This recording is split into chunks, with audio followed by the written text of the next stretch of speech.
Howdy, folks. We are live, I hope. I think we are. You'll have to forgive us. Zombie is out sick today. He came down with the flu, and we're kind of scrambling to get this show on the road here. So please bear with us. I also, as usual, have possible internet connection issues myself. So please bear with us. We're going to try to get you a good show. And we've got SJ, a wild SJ. She's a well-known Hexican.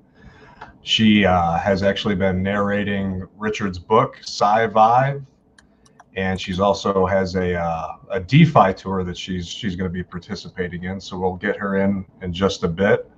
Zog and JB, how's it going? Really good, brother. Thanks for having me. Yes, sir. Whoops. There we go. That's what I wanted to do. Zog, how's it going, buddy?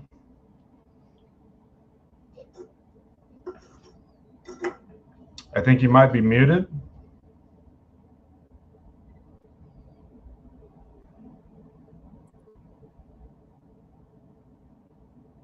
Yeah, Zog, we can't hear you right now, unfortunately. JB, you're still here, right? Yeah. We'll give Zog just a minute.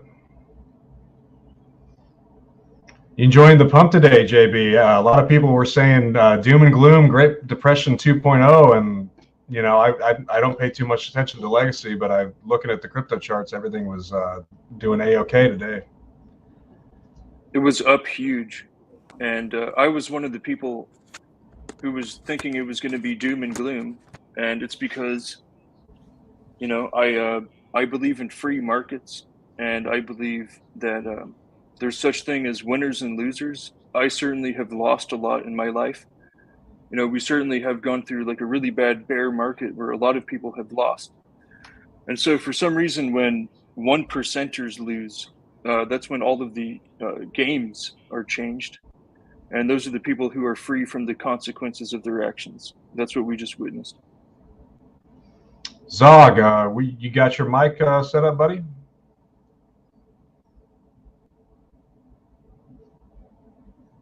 Uh-oh. It's the strangest thing. We were just talking to him in the green room perfectly, and then you hit the live button. Of course, the worst thing that can happen happens, right? I'll tell you what, I guess while we got SJ waiting here, so I think we'll just go ahead and, or you got it, buddy? We'll give him a little time to sort this. So we'll go ahead and bring SJ on. Let me try to pop her up here. Hello, SJ. What is going on, y'all? Hey, I apologize. I am in transit right now, so as soon as I can, I'll be behind a camera. But no problemo. How you doing?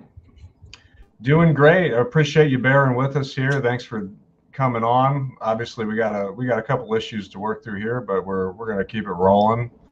So if you want to just tell us a bit about yourself. Obviously, you're a Hexican. You're a relatively well-known Hexican. Richard himself has retweeted you. He's retweeted your audio narration of his book, and I believe some other things. I know you've been on Matty Allen's stream at the Pulse conference. You were on the stream with Richard himself talking about this. So I won't speak for you. So if you want to just give us a little breakdown about who you are, what you're into with just life and crypto and everything.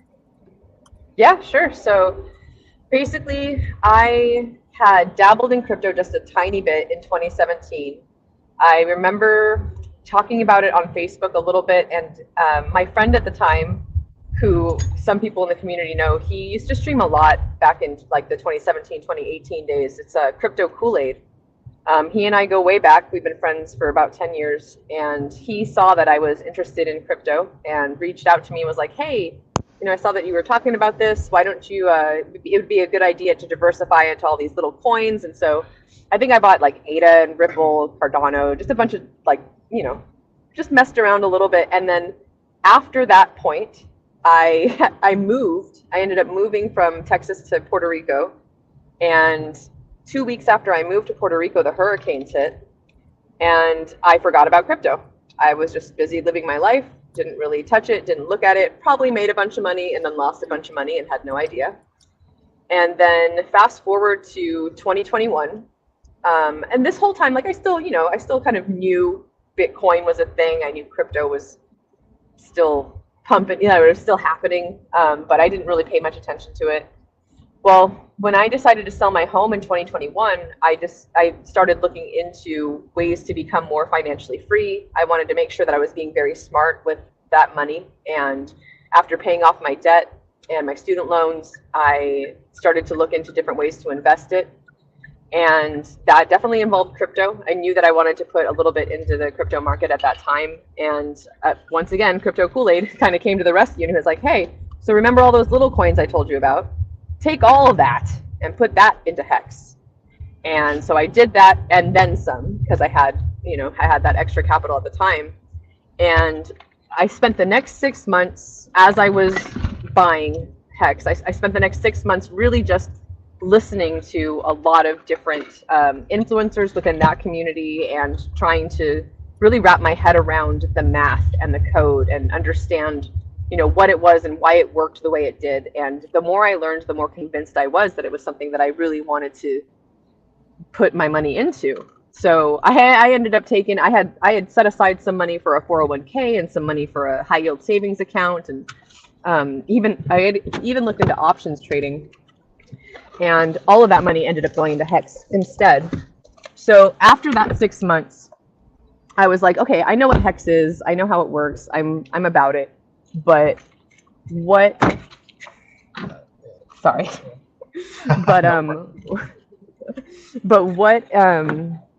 Oh my gosh, I'm so sorry. Don't hurt yourself, please. Don't. Okay. Don't worry. Take your time. Do what you got to do. We're just getting out of the car here. That's what I need. I need the purse though.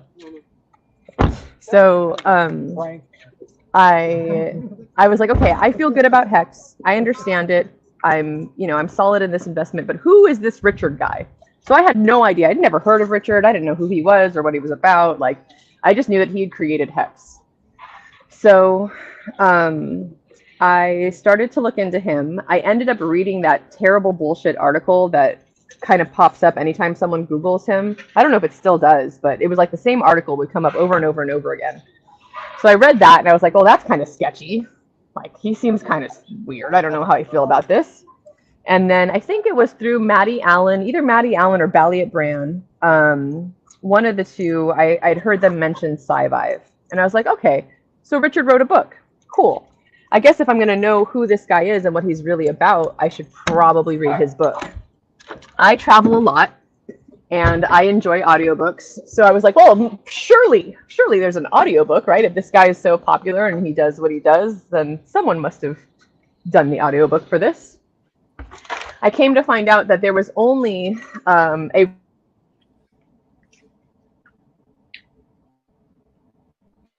Whoops, we may have lost you, or is it my internet? JB, did you lose her? vividly being on the airplane. There you go. Listening to this weird text-to-speech robot version of this text, and I was like, you know what?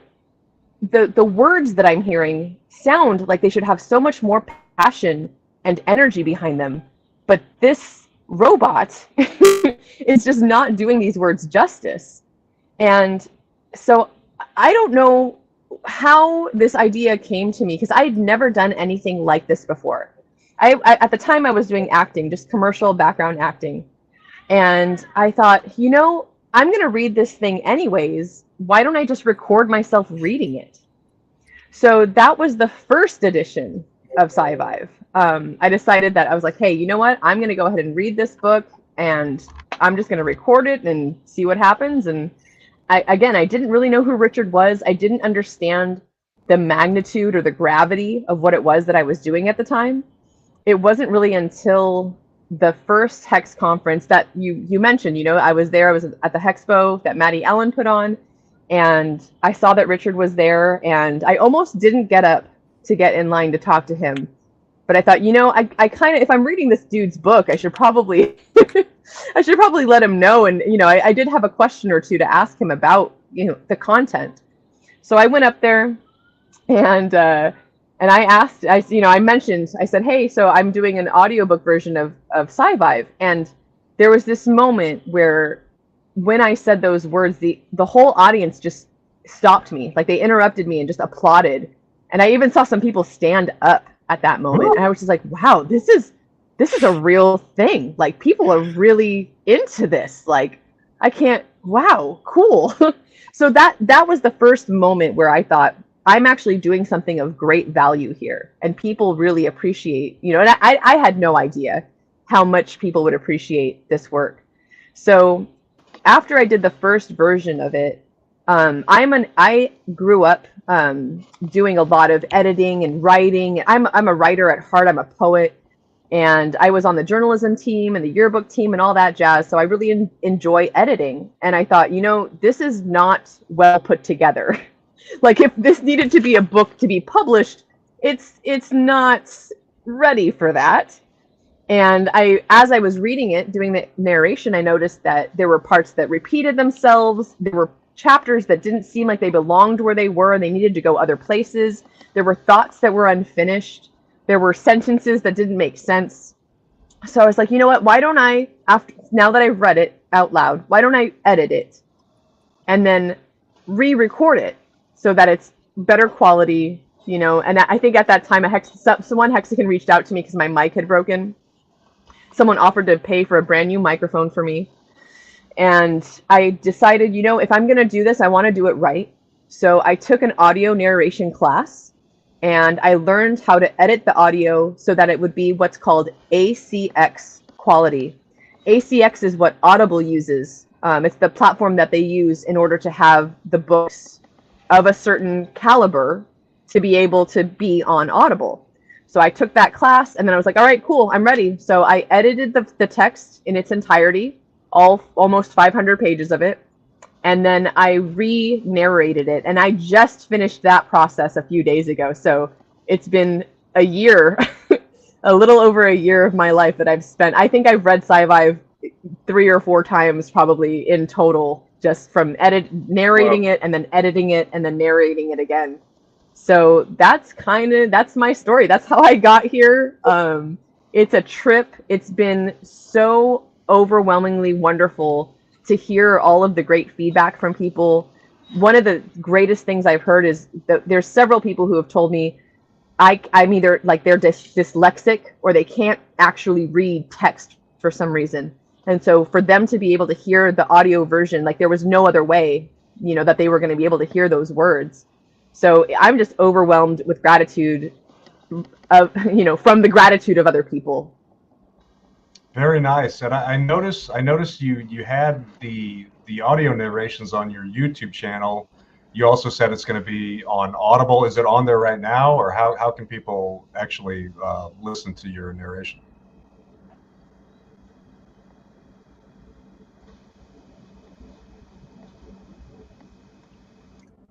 While we're waiting for her, Zog, are you here, buddy? Your mic working? I hope so, man. I was rugged pretty good a second ago. Sounds loud and clear. I don't know if AJ, or excuse me, SJ is having I know she's. You guys hear me now? Yes, we can. Okay, great. Yeah, I'm about to join on video in just a second here, but I heard you ask if it's on Audible. It's not yet. I am actually slowly releasing each chapter on YouTube. So the newly edited, beautiful, fancy version of Sci-Vibe is like chapter by chapter available on my YouTube channel. The third chapter, I've already released the intro and Mind and Body. Spirit's the third chapter, and that one's coming out within the next like 24 to 48 hours. I'm just in the middle of like finishing some of the editing. So once everything's edited, I actually need to kind of get a hold of Richard and figure out how to, because he obviously it's his book, it's his material. He retains all rights and should get all profit from it, especially with it being on Audible and being a product that is charged for. So in order for that to happen, he has to create an ACX account or have someone do that for him so that he can put it, I can send him the file and then he can put it up and then receive the royalties for it. So it's going to take a little while, I think, for that process to happen. But the other awesome thing is that because I've done, you know, a good portion of editing, and I'm not a professional editor, right? Like I said, it's just something that I'm good at. I enjoy doing it, so I went ahead and did that. RH Maximalist, is another great streamer in the community, also super into sci-fi. He has taken it upon himself to hire a professional editor. So the content that I updated and all of the editing that I've done is now going into the hands. In fact, I just sent it this afternoon. So I just sent off the PDF file to this editor, who is then going to really like go through it with a fine-tooth comb, make sure all the I's are dotted, T's are crossed, the grammar is well done, the spacing is done. They're going to get it ready for it to be published. And that's where we're at with it. And I couldn't be more excited. Like it's awesome. Like you said, Richard retweets my stuff every now and then. Like, it's just so cool to feel so appreciated for something that I just kind of started out of selfish reasons. I was like, I just want to hear it not done by a robot. So it's been such a trip. I just can't be more thankful for this journey that I'm on, to be honest with you. I think it's great. And I think that's what's so great about this community, just the Hexkeep community, everything involving Richard, just all of these people that are kind of in our little carved out section of DeFi here.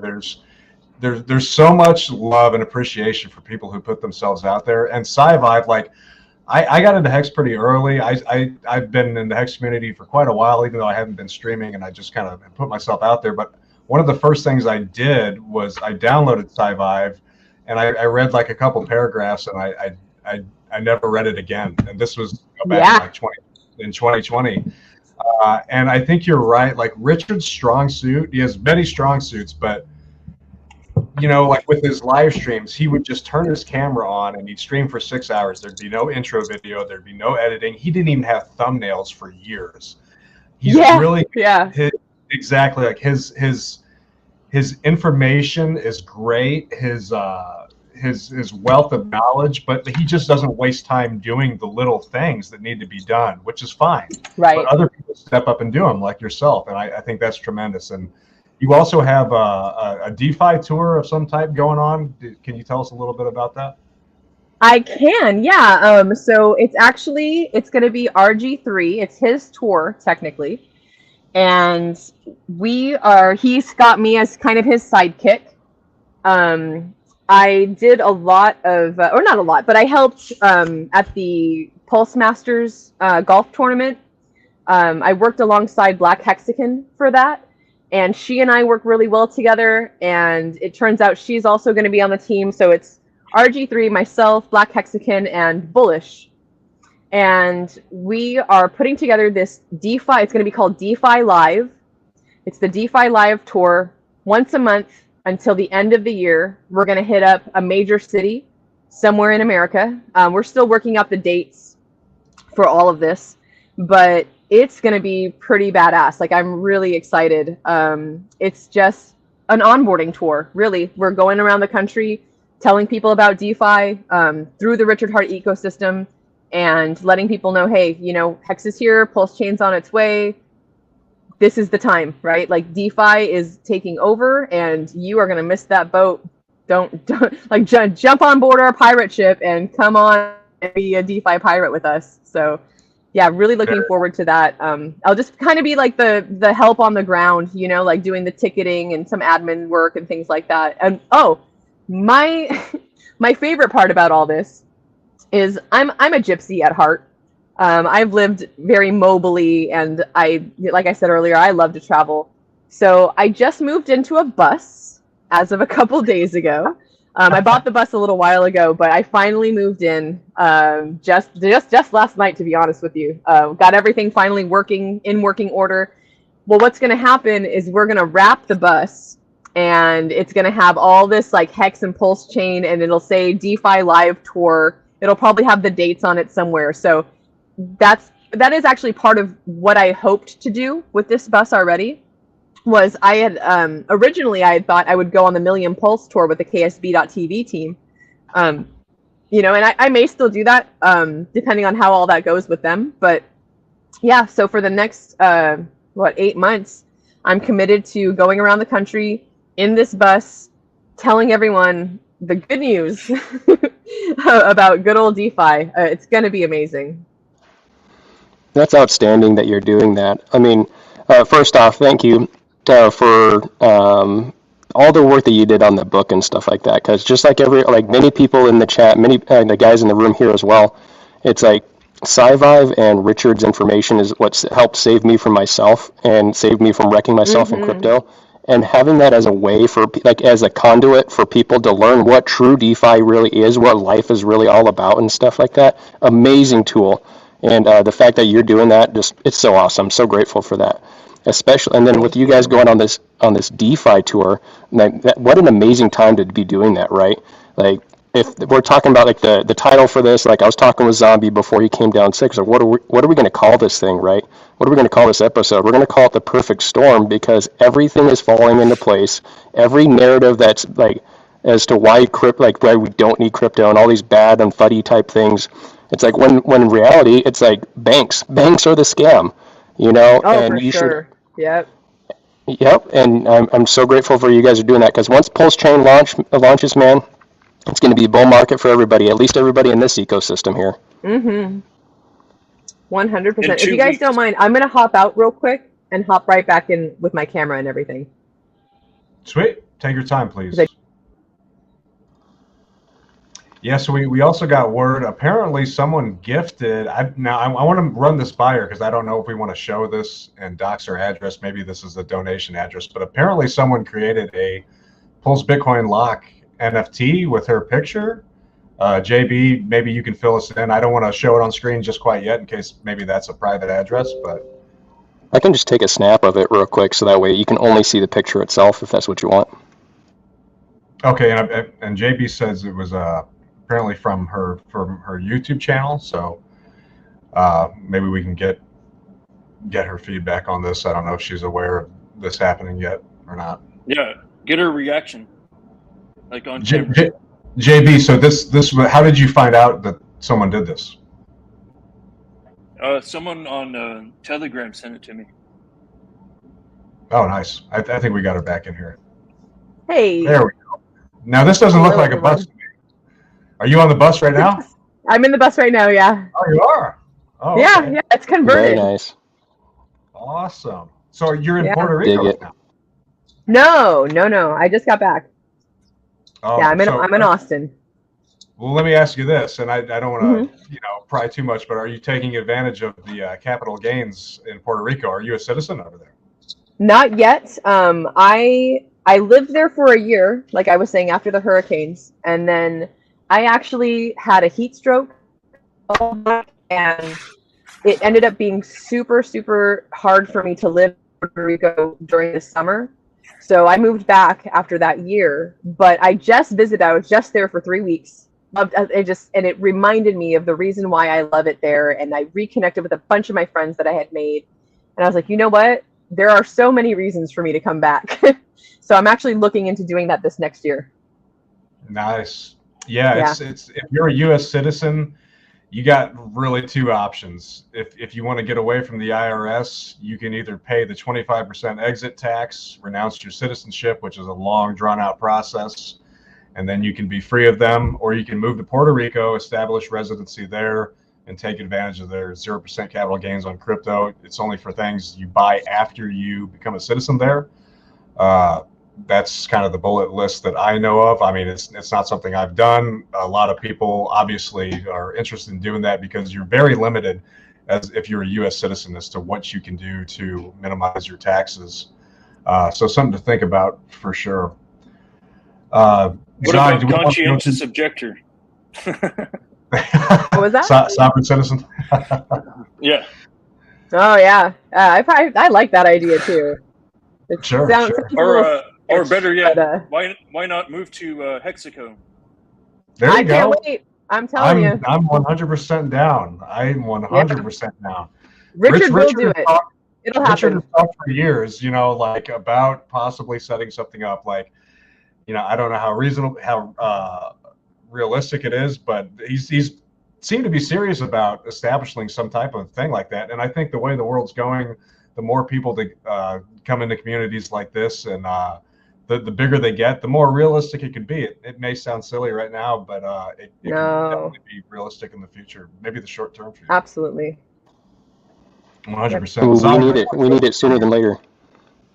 Yeah. Yes, sir. Should we pop some of your slides up here, buddy? Yeah. Did you want to show the NFT real quick?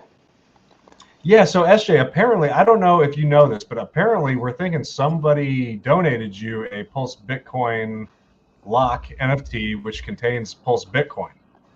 But before I put it on screen, and again, I don't know who did this. I just heard it from JB, so I don't want to dox your address if that's what's going to happen. So, if I may, actually, so I uploaded a slide where it's just a picture. So this is the funny thing about NFTs, right? So I just cropped the picture and I blotted out the address on it.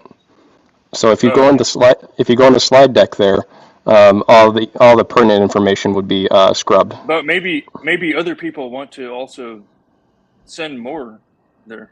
Why not send even more than just one? I do have public addresses. Is the one from your YouTube channel okay? Oh yeah. Okay. Yeah, that's public. Well, let's take a look at that. It's on these slides, Zog, or do I need to go somewhere else? No. So actually, if you can hand control over to me, we can just pop over. I already have it pulled up over here. Oh, how do I do that, buddy? I'm sorry. Yeah. So let's see. Your share screen, and it'll be this one right here. Sure. Okay. Can you guys see things? Okay. I think I just have to do this. There we go. There you go. Yep, there it is. This is it here. So this is on Rarible here. So it's not a. Yep. That is so cool. Now, have you seen this art before, SJ, or is this like all brand new? I don't know who made it.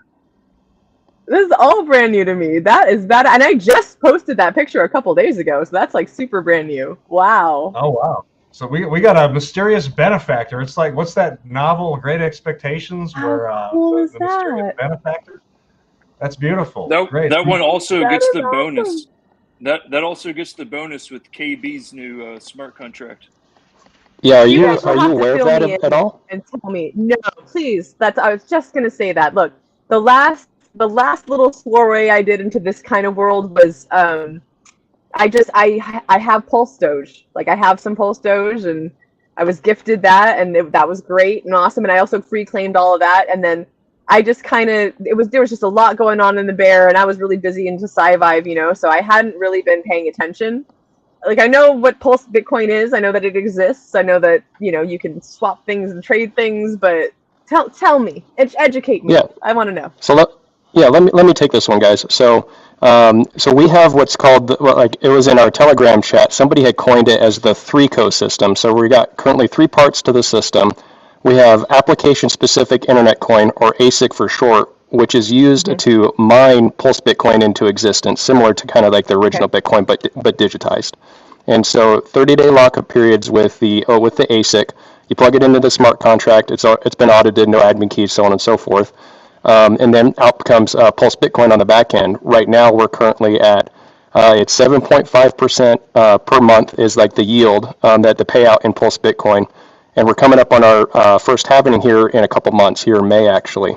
And so that's kind of exciting with that. And those halvings happen at a significantly faster rate. Anywhere between 6 months to 12 months is the current estimate with the way that's set up.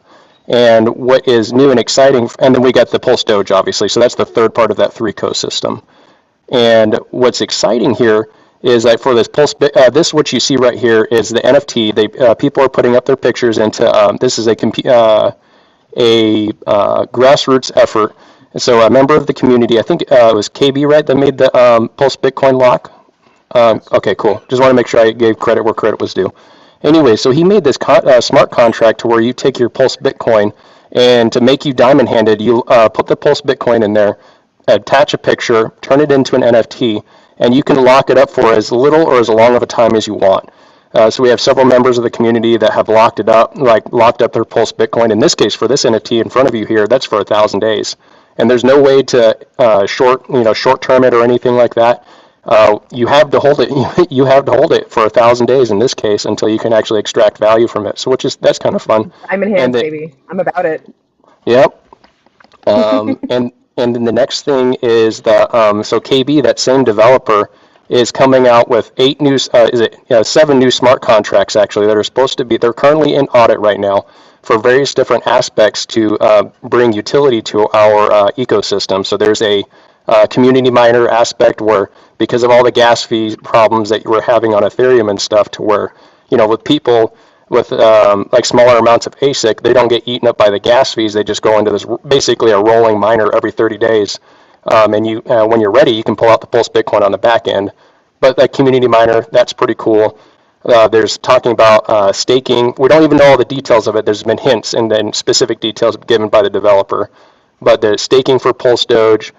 There's actually a Hex aspect to this, to where there's a buy and burn function in all this. And we don't know all the details, but Hex is looped into these 7 new smart contracts coming our way.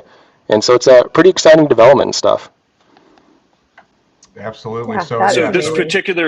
particular NFT is 100 Pulse Bitcoin that's locked for 1,000 days. And what he said was, like, before these smart contracts come out, there's actually a bonus that's applied to all the Pulse Bitcoin lock NFTs. So this one gets the maximum bonus, which is like out 1,000 days. Woo! Awesome. Well, thank you to whoever did this and gifted it to me. It's beautiful. I'm super stoked about it. Yeah, I don't know if Check someone out wants the to, description. Check out the description. Let's see here. Description, together we survive. There you go, Pulsebitcoin.com. Hell yeah. Nice. Beautiful. I If someone love wants it. to take credit, I don't know if this is an anonymous benefactor, if they want to take credit, but that's a beautiful gesture. That's great. And Thank you so much. yeah, I'm trying to find it on the Pulse Bitcoin lock site, but I guess it's showing the same information. So yeah, and also KB said after the 7 contracts launch, there's actually going to be an 8th, but he said that one will come after they launch. So and today on Telegram, he said he thinks that either this week or next they could launch, because he's still waiting to get the final word from the audit company. So if he gets that and it comes back good, then maybe we can see that launch this week or next. So stay tuned for that. And yeah, SJ, you'll definitely want to check that out. And now, is this a transferable or a non-transferable? Do we know that? I don't see that on Rarible, but if I find it on Pulse Bitcoin Lock, I could look that up. Do you guys know? Try and click on properties, I think. You go up. Properties, you're saying? Below the image. Right below the image. Yeah, so I clicked on properties here. Doesn't make any mention of it. It would say it on the Pulse Bitcoin website. Bids, history, overview. Yeah, unfortunately. Tyrannosaurus Hex's comment that I got the copy on Pulse Chain. Try and Brilliant. view it on Etherscan. Yeah, for some reason my browser is I freezing. think there might be a link if you go down. I think it says below description, down a little. Detail. Yeah. Oh, details. Here we go. View on Etherscan. Sorry, but so this helmet is a fun branding technique here, but it makes it very hard to read things. Okay. Okay, so where am I looking on here for any further information? I think if you click on view on Etherscan, it can tell you that. Maybe. Oh, okay, so you're still looking on there. Give me 1 second here. I didn't realize that you guys are still looking at the previous screen. No problem. And just what are you trying to look up? These NFTs can either be transferable or non-transferable. If they're transferable, then you could sell them to another person. You could send it to a different wallet. They can leave your wallet. If it's non-transferable, it's going to stay in that wallet until it matures, no matter what. So even if your wallet gets hacked, the hacker can't do anything but just wait till it matures. So it's kind of a security feature. But the individual user can choose to do that. So yeah, SJ, you said you claimed your PulseDoge. You didn't transform it for ASIC and start mining Pulse Bitcoin or anything like that. You've got your PulseDoge. Is that correct? That's correct. Yeah. Nice. Yeah, and that's Those little perfect. doggies will be able to get to work pretty soon. Yeah, Yeah. I'm excited about that. I've just been holding. That's my my thing. I claim the airdrops. I claim the things. Hold on to it. Just It's very smart because there's people who didn't. I think it was a little over It was a bad 25,000 trade. people. Right, a little over 25,000 people claimed, and every hex staker could have claimed who had a stake that was on April 20th. So, yeah, no, you didn't necessarily miss out by not transforming to ASIC. It's just a different strategy. You didn't do that, and you still got Pulsebitcoin and an NFT, so you didn't even have to do anything. Yeah, I'm so stoked on that. Yeah, because I love so many things being built on Pulse Chain. Like I don't have the time or the energy, honestly, to like look into everything. But this is definitely one of the projects that I was like, hey, it sounds like they're doing some good stuff over there. Yeah, absolutely. And that's the thing. If just by being in Hex, what did you get? You got Hedron. You got Icosa. Well, maybe you didn't necessarily get Icosa. I think that was kind of an opt-in, but you got your Hedron. You got the Uniswap token just by interacting with Hex. You got PulseDoge. You could have burned some PulseDoge for ASIC and Pulsebitcoin. So much stuff you get just from staking your Hex. And all these people that just wanted to trade Hex and get in and out, they didn't get any of this stuff because this stuff only goes to people who staked and used Hex properly. So it's beautiful. Crypto really is the gift that keeps on giving. Is if you just participate in this stuff and try to keep abreast. And I didn't even know. I would have missed this whole PulseDoge thing. I happened to turn into Matty Allen's Pulse Chain conference stream, and I believe you were on that stream at some point. I wouldn't have known this existed if I didn't click that button and just happened to go on. That's the only reason why I'm even here. Like, it's really amazing. It's great stuff. Nice. Zog, should we go through some of your slides here? Or do we want to switch over to that? I know SJ, I'm not sure how long you plan on staying. We'd love to have you as long as you want to be on, but I also don't want to keep you. So just please let us know if you've got a scoot or anything like that. Yeah, sure. I probably got another 15 to 20. We can hang out. Cool. Okay, Awesome. cool. Well, let's jump right into it then. All right, let me pop these. Slide. Perfect. Okay, let's see if I got control on these slides here. All right. So I guess the first thing that we want to talk about here is, like, I think everybody in the room already is kind of tracking as to what happened with the Silicon Valley Bank. I was talking with the guys in the green room. It's like when I made these slides here, I think it was like Thursday or Friday, the day that it happened, and so much has happened between here and there, as far as like the Silicon Valley Bank. Anybody that's like tuning in that's new, like all you have to do is turn on CNN and see that like there's active runs on the bank right now. So, and it started with Silicon Valley Bank with those guys. When are there any, and with Circle being exposed to that to the tune of $3.3 billion. And there was a lot of FUD going around as far as to like, man, is USDC going to survive this? I actually ended up getting I got a text from my brother. I had like a 48-hour shift at work. It was a long day, and I went to bed, and then I woke up. It was probably like 2 in the morning. Say, hey, dude, if you got any like USDC, you might want to turn that into something else. Like that, I was like, oh man, like my brother's a hex whale of sorts. He's a day one hexakin, so I take what he says pretty seriously, and so that was an interesting ride because USDC unpegged and now it's repegged. And so the question I have for you guys here is, like, with this contagion that seems to be happening, because there's another signature bank, I think there's a slide for it on here. But what do you guys think? What do you think, SJ? Because I know your time's kind of limited about what our path forward is going to be. How are you navigating all this like turmoil, like this time, like this tumultuous time? I honestly, again, just diamond hands, y'all. Like, I think a lot of this is FUD. I think a lot of it is, it may affect us, but again, like, these things, it's not the first time something like this has happened, and it's not going to be the last time. So for me, it's just kind of another bump in the road. And I honestly, like, this is kind of why I stick to sci-vibe and things like that. Like, these are the kinds of questions that, like, I listen to other people's answers on, right? Like, I don't feel... I don't feel in any way, shape, or form, kind of like authoritative and saying things like that. Like I would listen to, people who have been in the market for cycles, right? And have seen this kind of action happen more than once, right? Again, like just listening to Richard, seeing what Richard posts, and, just kind of following his lead and the leads of others in the community who have been around to see kind of these ups and downs happen more than once, right? Like, this is not the first time something like this has gone on. And you didn't necessarily do anything. Like just doing nothing was fine. Now people were able to buy USDC at like what 86 cents, and then either sell it immediately for another stable coin for $1, or just hold on to it, and then it regained its peg. And well, you just made like 20% for buying USDC. And Richard himself, well, the hex origin address, I'm gonna have to look and to see how much it made, but apparently it did sort of an arbitrage play, and it ended up swapping some stable coins, and I think it made what, like $3 or $4 million by doing that.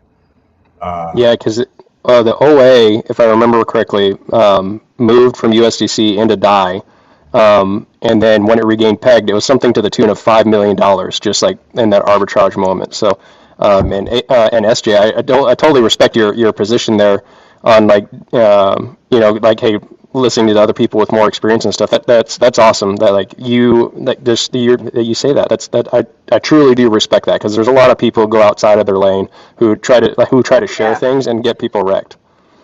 Yeah, no, that's definitely not my lane at all, and I'm more than happy to tip my hat to the people that really know better than I do in terms of that kind of those like numbers.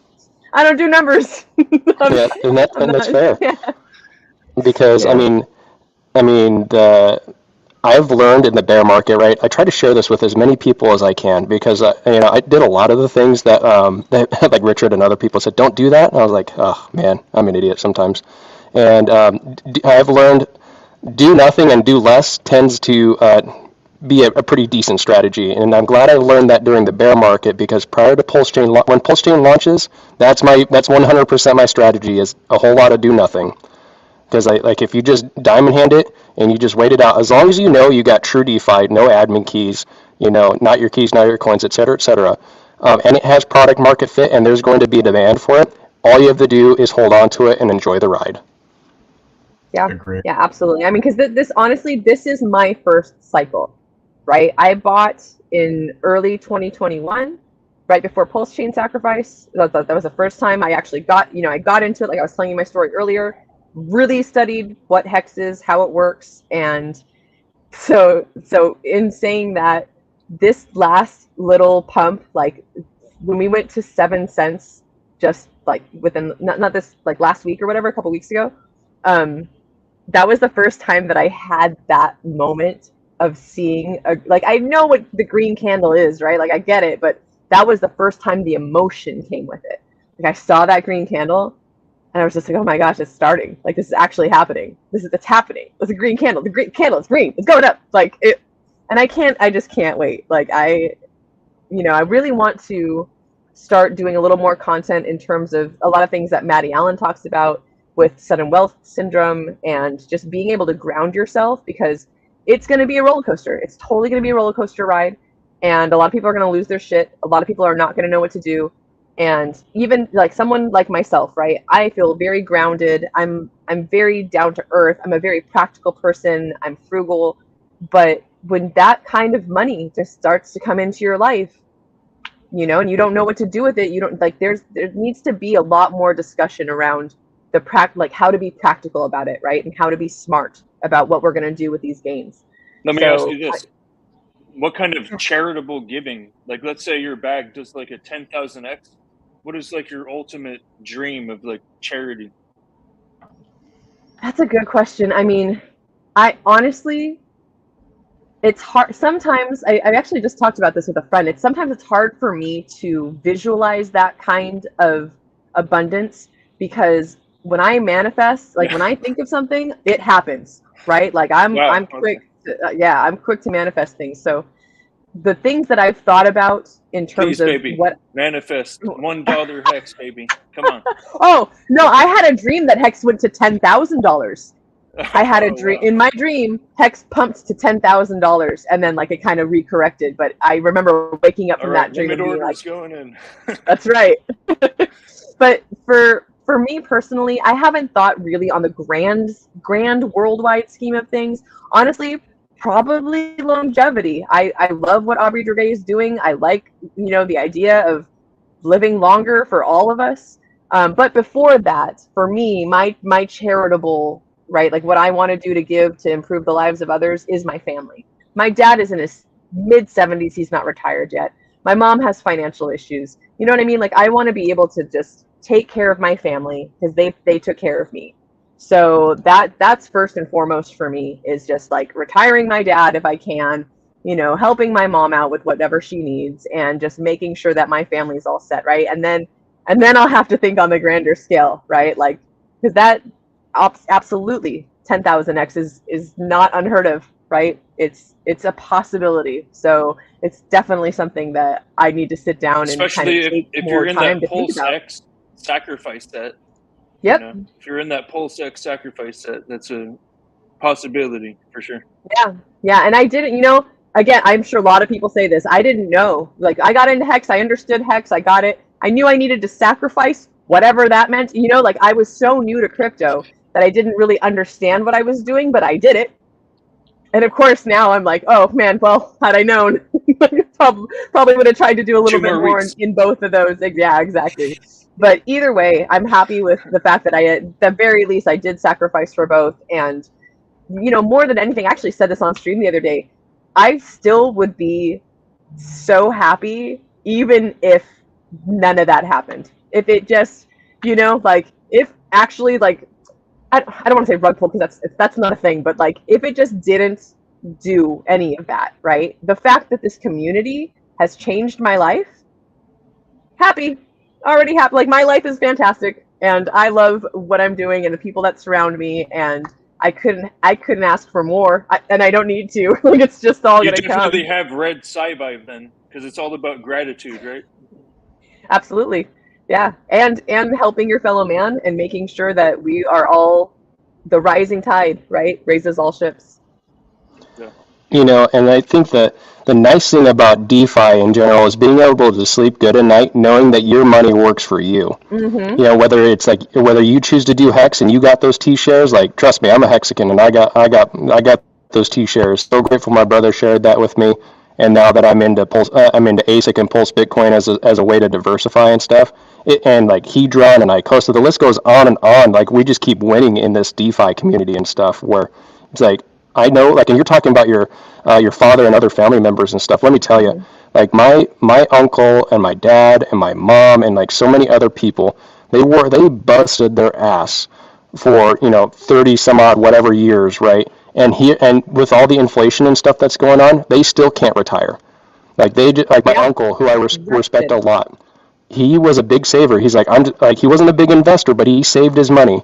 And let me tell you, like, he had to go to his financial advisor and ask, like, hey, is my wife, well, my uncle and my respective aunt, like, were they able to retire? They had to ask that question at like 65 years old. Like, should you be 65 and ask yourself if you can retire? If you did all the right things, he stayed out of debt, he saved his money, he invested a little bit, right?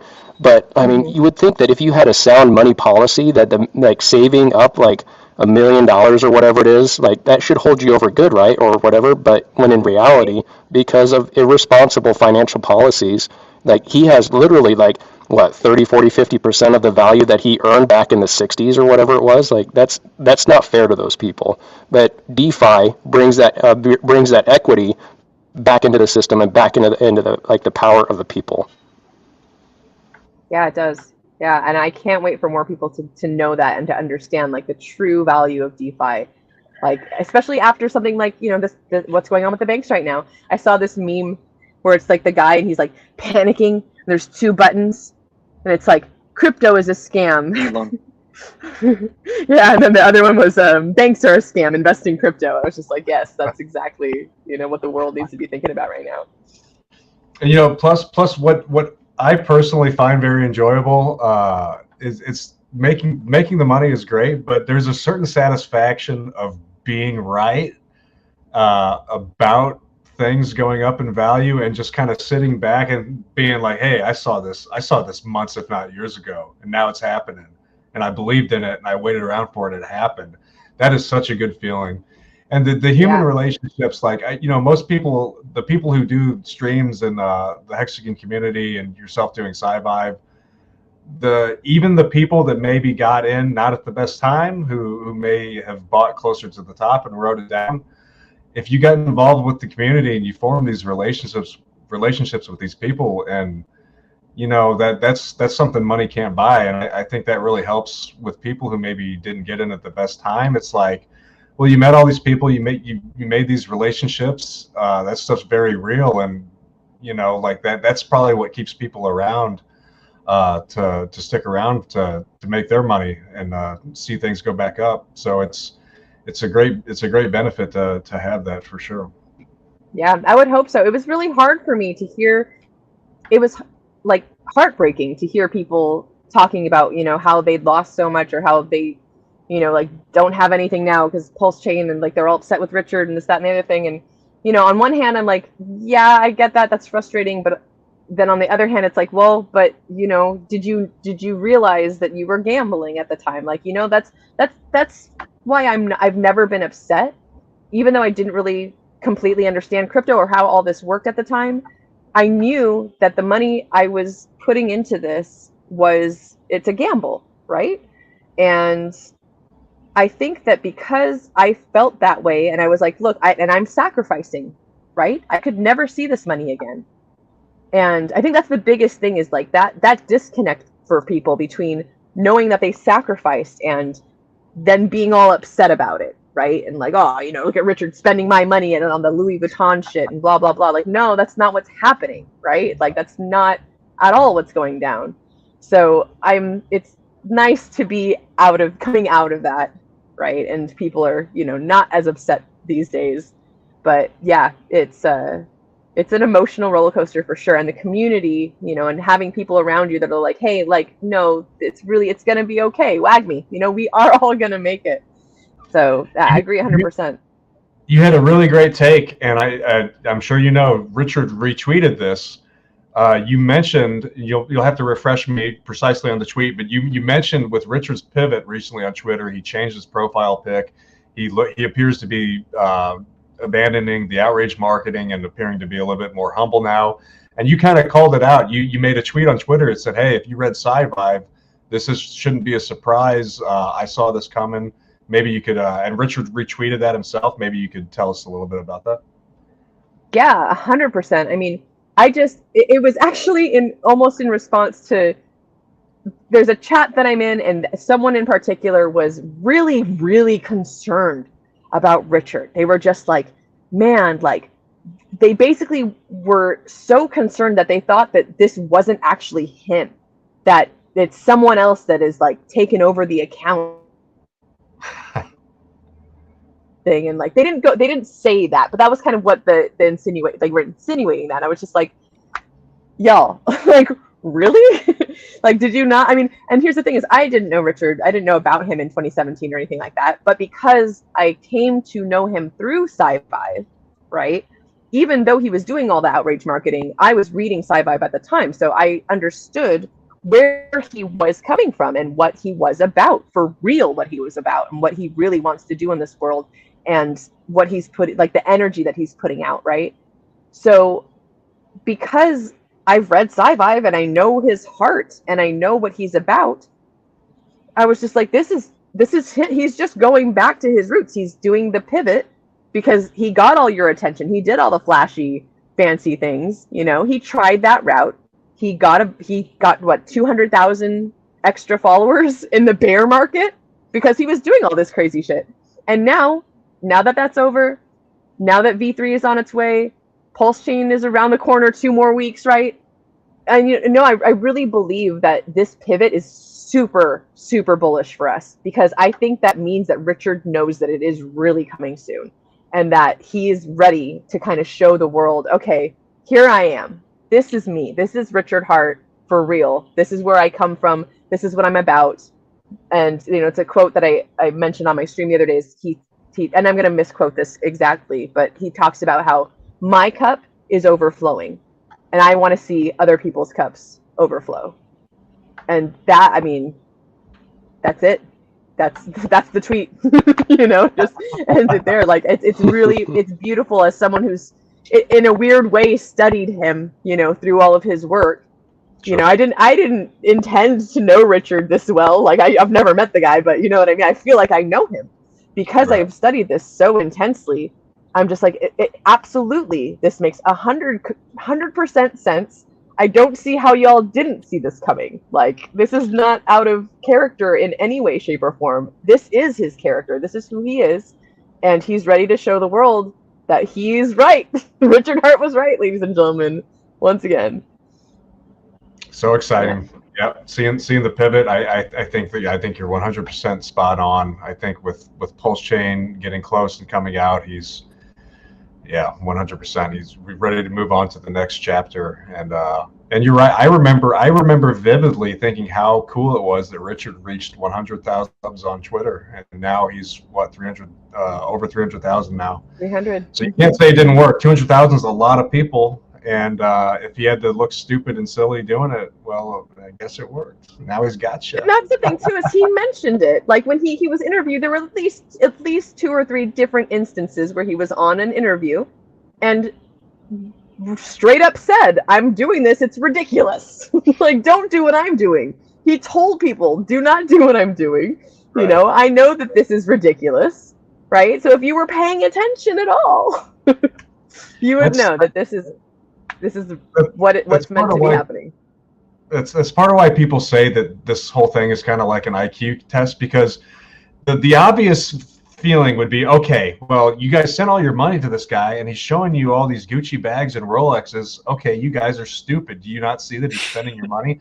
But it's like, it's the perfect bell curve meme where the absolute idiots, I don't want to call anybody out as being an idiot, but you know what I'm saying? Like anybody who blindly follows him and just thinks, oh, this guy's funny, I'm going to put my money here. Well, you're going to do really good. The midwits who think that this is obviously stupid, they're going to miss out. And then the super intelligent people who actually see this for what it is. So it's like you have the opposite ends of the spectrum who both are going to do well, but the people in the middle are the ones who are going to miss out. And that's the classic case. It's the classic bell curve. I've always thought with Richard, it's quite humorous. Yep, absolutely. Well, that is actually kind of it for me. I do need to go at this point, but thank you guys so much for having me on. This was great. Thank you again to Anonymous Human, who, if you don't want to remain anonymous, let me know. I'd like to thank you so much. I'll just thank you here. Thank you so much. The awesome NFT. I feel super stoked to have that in my wallet. And yeah, this is great. I love what you guys are doing. Keep on rocking. Love that is a Halo reference, right? This helmet.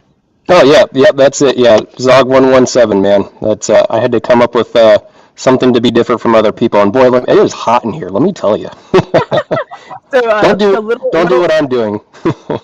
Little known fact: I used to compete professionally in Halo. No, Halo 2. Oh, nice. Which yeah, one? I was part of. There's a group called Halo 2. There's a group called the PMS Clan, and the Frag Dolls, and I was a member, and he used to do the whole MLG and all that jazz. Oh my God, that. That's so awesome. I have been wanting to get a community Halo 2 tournament because you can still play it. You can either play it on Xbox or there's the Project Cartographer on PC. I used to play Halo 2 all the time. I would love to get Halo 2. And it's only 2. I only like 2. That's it. Yeah, same. That was my favorite for sure. I liked 3. I liked 3 too, but 2 was that was my time. 2 is the best. We got to do it as a LAN party. We'll get something. Eventually, we're going to have some Halo 2 action going on. You will definitely be a part of that. I appreciate you joining so much. I think you're an asset to not only the Hexagon community, but just crypto, SciVibe, the whole thing. Keep doing what you're doing. Thank you so much. Yeah. Thanks, y'all. Take care. Thanks, SJ. Bye. Okie dokie. Well, this is kind of a fun orientation here. I want to play a little video here. We didn't really get to talk to her too much about her.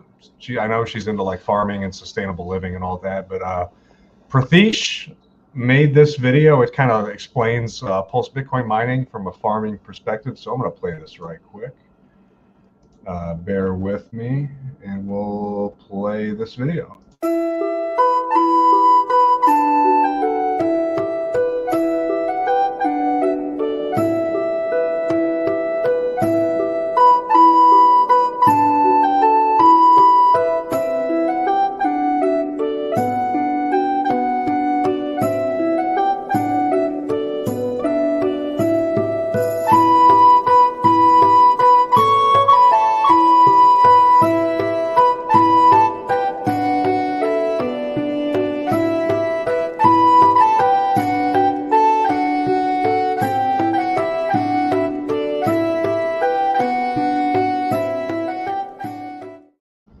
Adorable. Isn't that adorable? He's been producing a lot of content. I know he's putting in the work over there in India, so happy to show his stuff off here. I guess we could pop our slides back up, go through some more stuff. You guys got anything to add? I'm trying to. If I could for just a quick second, the reason why that we want, I would love to get SJ back on the show, and this might be something after I get my own my own show started, because she is really big into, I don't want to call it necessarily prepping per se, but she does a lot of sustainability type stuff, right?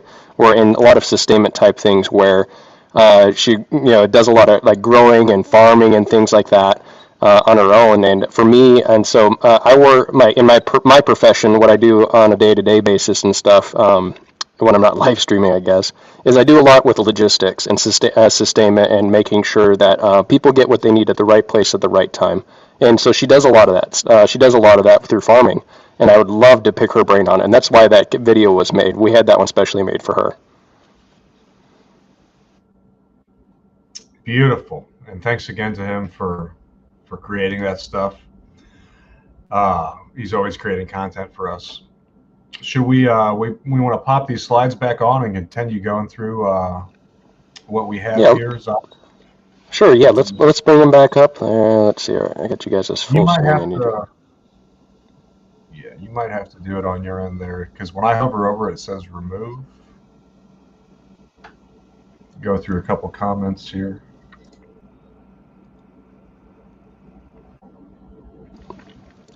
Okay, can you pull, let's see, I'm trying to present. Whoops, that's the NFT, huh?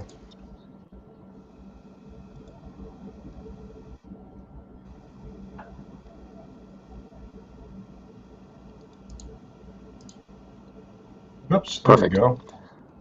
Yeah, so I know that she had deferred and was kind of talking, said, she had adopted like kind of a do nothing kind of policy, which was not necessarily a bad play here. But let's kind of bump forward a little bit and we'll kind of skim over some of the news here a little bit, where like this one right here, trading for 22 banks halted and interrupted. I pulled this off of Newsweek today, and this is not the complete list on the right hand side here, but 22 banks that are basically the stock exchange is like, hey, you guys are losing too much money. Let's turn this off for a minute and reset. And then they resume trading. I think, man, like for me, I just can't fathom that happening in a decentralized exchange or in crypto. I've been in crypto for like a couple of years now. Not a whole lot, not a long time. But the nice thing about crypto is it never stops. Like if it's going to get rugged to zero, like for whatever, if maybe it's got admin coins or somebody gets hacked or whatever, it's going to keep going. Like I think that the fact that people, like unknown people that are controlling the stock market and stock exchange, they can just turn it off whenever they want. And JB, I know in the Twitter spaces, you and I talked about quite a bit, like what is a safe asset? Where could we park our money and know that it's in a good place? Like, can you kind of rehash some of the things that we talked about that? Because I think this is a great way to segue into like why we need crypto and why we need DeFi, because people can have they have off switches for all these other centralized legacy systems, but in DeFi and in crypto that doesn't exist. There's only the code. It works all the time, every time. So is the question like, where's your money safe? Sure. Yeah. Like wherever you want to take that there. I know like there were some really great points in that Twitter spaces that we had on Wednesday on where your money is safe. And in fact, the charts would show that crypto is the safe place for your money nowadays. While all the banks and all the stock market and everything else is going down, Bitcoin, I think, did like 10%, 8 or 10%, which is huge considering how much liquidity there is in that coin. And people are voting with their wallets and their money, and pun intended in that. You got Bitcoin doing great, Ethereum doing great, and for us, Hex is doing great. Pulsebitcoin and Asic, we're holding really good there and starting to get they're starting to big buys starting to come in on that. Where is money safe, JB? What do you think? Honestly, like when you ask a question like that, I go into like Rain Man mode, where I got like all these, like an entire universe, like a can cracking open of everything. And it's like, it's really hard to tackle a question like that. But, I think the opposite of safe is risk. And so you just have to, basically just know what risks affect your money. And then, based on that information, come to a conclusion of like, what is your risk tolerance and what risks do you think are most likely? And so what I see is right now there's like a planned and coordinated effort in order for the elite who just like save their own bags to gain more control over the financial system, and specifically over the centralized aspects of cryptocurrency. So I'll just say this, like, I would be a Hex OG. Like, I knew about Hex from the start, and I didn't get in. And I did not even put $100 like into Hex, and I should have done that. I had like 12 grand I wanted to put in at the very start, and then I didn't. And then it was like March 2020, and I didn't. And why didn't I do that? Because I identified that there was like a potential counterparty or third person that I would have to trust, a potential entity, that had an effect over that system of Hex. And so there's different levels to the game. Like, that was a benevolent, trusted third party. Like, that was someone who was acting in the best interest of the system. And so that's someone who like had a hand in Hex doing a 10,000 times return from the bottom within like 2 years or less than 2 years, which is like unheard of in like the whole of human history. And so I guess Ethereum, maybe Bitcoin at some part, but long story short, there's levels to the game, like in everything. Like, you can go to the bar and play pool and have fun with your buddies, and your buddy can be like the best pool player. But then if you like play against a shark or someone who's like a pro, like they're like an alien and their level of ability to play pool. So that's Richard Hart with money. He's just like an alien, like Chat GPT guy with money. And then on the other hand of him, he's like a good guy. There's like the Chat GPT JP Morgan banker dude who's like rigged the financial system for 100 years. And he's like the Sith overlord of money, whereas Richard Hart is like the Jedi. And so, yeah, both sides you can make a lot of money. Both sides you can become a multi-millionaire, blah, blah, blah. But I think it comes down to, where's your money safe? I guess I trust my money not with the big banks who are too big to fail, but with the DeFi products that are so good and so well designed that it is impossibility for them to fail. And so when we talk about what's better, ETH or Pulse Chain or, Hex or Pulsebitcoin or blah, blah, blah, like, we got it so good. Anyone who's like touching Richard Hart, like at an arm's length, has got it so good that there is no need to argue. There is no need to debate. Like, we're basically, we're dividing hairs when it comes to the Richard Hart ecosystem.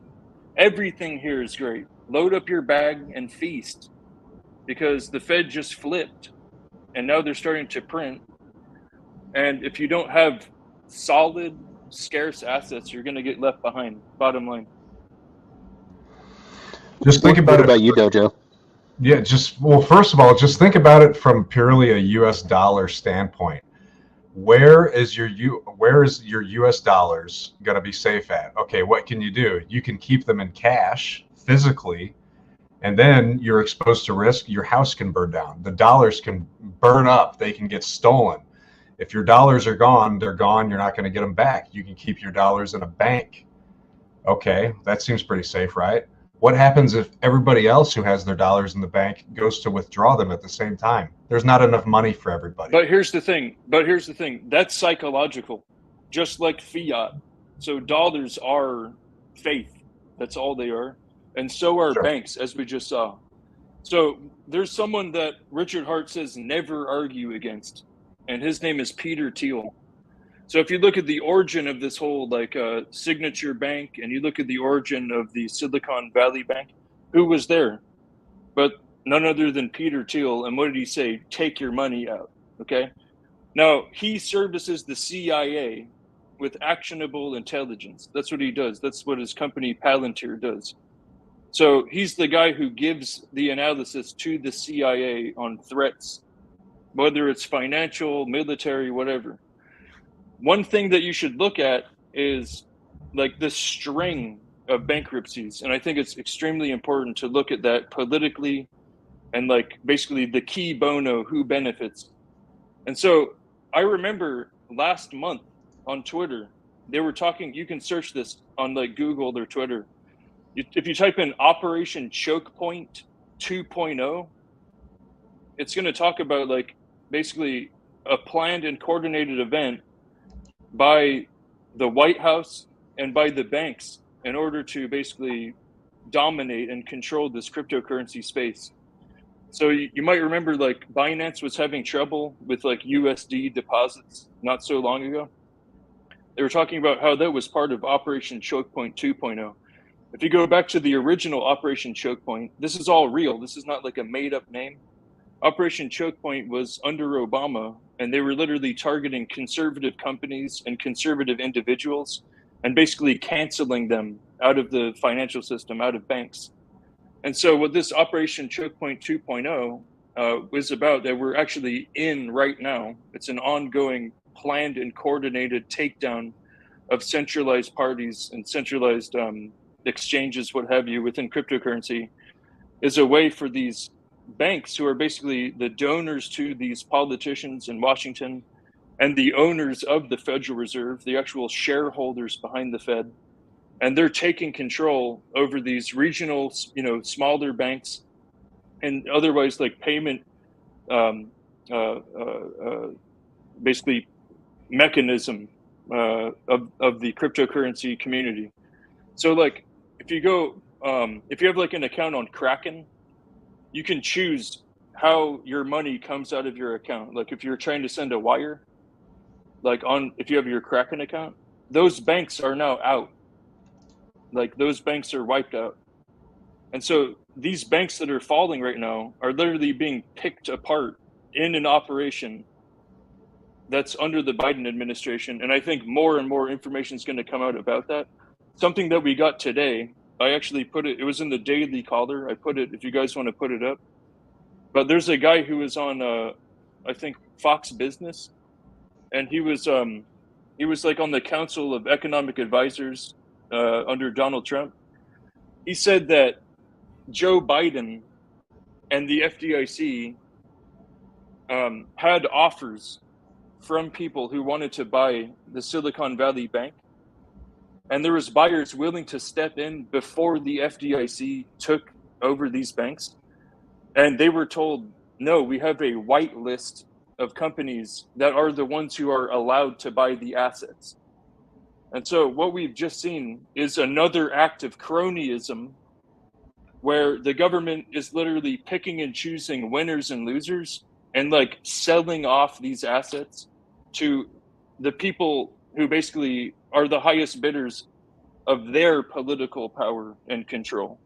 Not the highest bidders of the assets, the highest bidders of Joe Biden and these politicians and bureaucrats' wallets. So we today in America are living in a banana republic that's completely fake.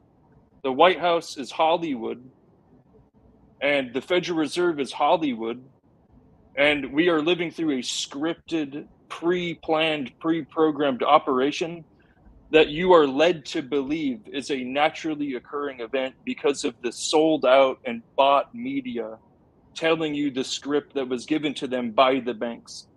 That's what we're living through right now. And so what your choice is with your money is you believe the fake reality that the dollar is worth something. You believe that the president of the United States has authority. You believe that the Fed chairman has authority over you or you don't. And if you choose not to be a part of that system, then there is a way that you can take sovereignty and control over your money, which is through blockchain and DeFi. And that's what we're doing. Under Richard Hart and through this ecosystem, amongst many other people who are part of this community that we're in, this is the future of the nation state. This is the future of civilization. And this is the future of communities, which are not based on trust, but based on merit and based on a social consensus that is backed and enforced by mathematics. And that's what we are participating in. So sucks to the old system. They're crap. They're falling apart. They won't be able to keep it up for too much longer. And we will know when they fail, when our bags are super, super huge. The more money that we make, the less power and control that they have over us, and the less power and control that they'll have over anyone. And today was one of the, typically Bitcoin, I'd say over the past year or so, has been very correlated with the stock market. It kind of mirrors its performance. Obviously today seemed to be sort of an outlier there to where Legacy wasn't doing so good. And I mean, Bitcoin is up like what, 10% today, with a lot of people. That's nasty. Yeah, a lot of people were calling for like a depression to start today. So yeah, maybe we're gonna see. But Bitcoin. you know what's the driver of that is the treasury market and the yield on treasuries. And if you look at the 2-year yield, which informs the interest rate policy of the Federal Reserve, I think it came down a whole point, an entire percentage point just today. So it went from 5% to 4% in one day. That's why Bitcoin went up $10,000 or whatever, 10%. It's because the interest rates dropped, and there's going to be so much liquidity pumped into this financial system because every single bank is going to be required to go to the Fed's discount window. So the ones who are actually insolvent get like a Bitcoin tumbler mixed into everyone going to the Fed for free money. That's how this works. When a bank becomes part of a cartel, which is the Federal Reserve System, look up the definition of cartel. That's what it is. They all must act together for their own best interests. And right now, they will all get free money from the government, and we are the beneficiaries of that. Well, we as the peasant people in crypto. We, the peasant people in crypto, have joined the ranks of the cantillons that Richard Hart consistently talks about. Yeah, because if you're not in crypto, then you're going to get left behind by hyperinflation. What's going to happen? Because like we're kind of put into a gold and silver. It's pretty good, I think. Debatable, but I mean, for the sake of staying on topic today, I think the main thing is that as long as that you're the Federal Reserve, like the Federal Reserve and banks and like Jerome Powell and all those guys, they're in a very sticky spot right now. They need to take down they need to bring down inflation, and the only way they can do that is by raising the interest rates and stuff. But what that does is it puts the banks and stuff in a weird position as far, just like you said, with the treasuries and the yield and all that. The thing is like that the Fed doesn't really have any power.